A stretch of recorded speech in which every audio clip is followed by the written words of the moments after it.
morning. For our intelligence briefing today, we turn our attention to the cyber domain, where a complex and, well, constantly evolving conflict continues to unfold across the globe. This is your update for April 20th, 2026. The analysis you're about to hear is generated by Stylo News, the AI-powered news application. This briefing today is made possible through the support of our sponsor, ProWave AI. All right, let's get right into it. What we've seen over the past 2 weeks is a really significant and seemingly coordinated escalation in cyber activity around the world.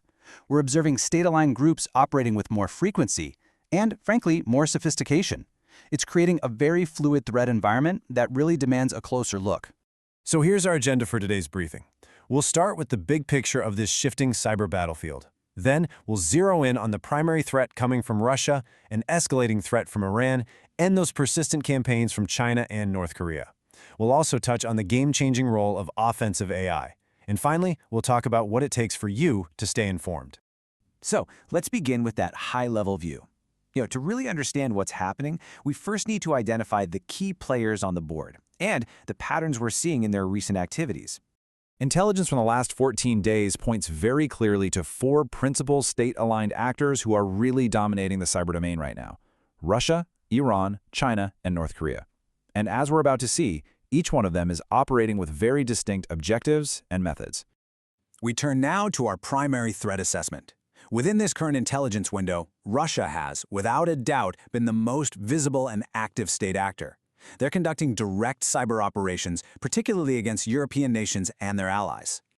Geographically, the focus of these operations is crystal clear. Russia is applying consistent pressure on European nations, especially those supporting Ukraine, by aiming its cyber capabilities squarely at their critical national infrastructure. Now, what's really interesting here is the sheer diversity of tactics. We're seeing everything from the exploitation of common household routers for DNS hijacking, which is basically misdirecting a target's internet traffic, by the state-backed group APT28.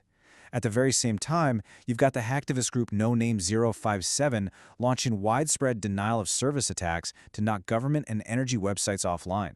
And this is all happening alongside more direct, high-stakes operations, like a foiled destructive attack on a Swedish thermal plant and the ongoing compromise of official Ukrainian email accounts. And this isn't just speculation. As this intelligence estimate from just last week states, there is high confidence among analysts that Russia is the most active and demonstrable cyber threat in the European theater right now. Now, while Russia is dominating that European theater, another threat is escalating significantly, and it's directly linked to military tensions in the Middle East.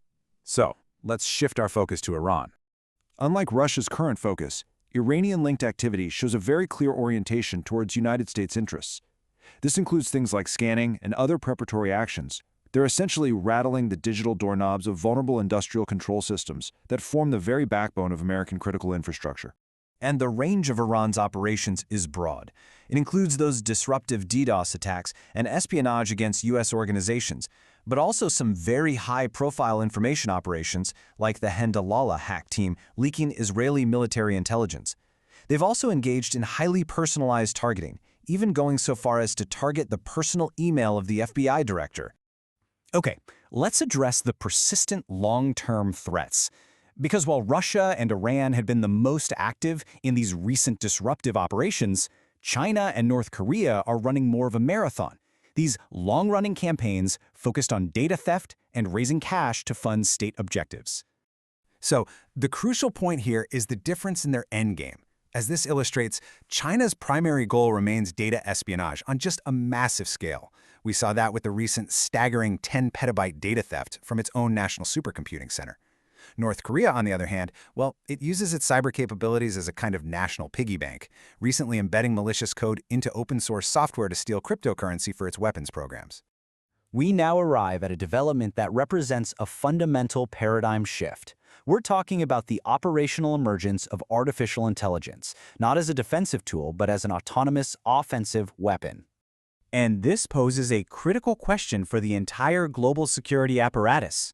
What happens to the speed, the scale, and the very nature of cyber conflict when the attacker is no longer human, but an AI that can work 24/7? This is the concept of offensive AI. A recent and pretty stark example is the model known as Mythos from Anthropic.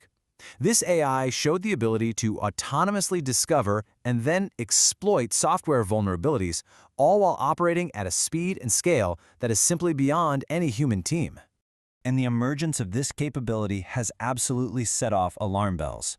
Financial and security agencies in both the US and the UK are convening emergency meetings, tasked with figuring out how to defend against a new class of threat that is tireless, autonomous, and incredibly fast. So, having surveyed this complex global landscape, the logical question is, how can anyone possibly keep up? This brings us to the real challenge of maintaining situational awareness in an environment that changes, well, by the minute. The single most important takeaway from today's briefing is this. In a world of escalating and evolving cyber threats, timely and accurate information is the most effective defense we have. Being informed is no longer a passive activity, it's an active strategy. And this is where new tools come into play. Take Stylo News, for example. The platform is designed for this very challenge. It works by gathering information from over 250 global sources, using AI to analyze and synthesize all that raw data, and then it delivers a custom intelligence brief that's tailored to what you need to know. And this really points to a broader trend. The same kind of powerful AI tools that were once reserved for governments and military commands are now becoming accessible to everyone. Stylo News, for instance, is the consumer version of Stylo Intel Ops, an enterprise-grade AI engine that's used by decision-makers for their own critical analysis. You can leverage this kind of capability to create your own personalized briefs and stay ahead of the curve. If you're interested in exploring it, you can find the Stylo News application at www.stylonews.com. Thank you for joining us for this intelligence briefing. We encourage you to follow Stylo News on your favorite social media platform and suggest any topics for future deep dives. As we've seen today, the digital battlefield is constantly changing. And I suppose the question we're all left with is, are our defenses evolving fast enough to meet the threats of tomorrow?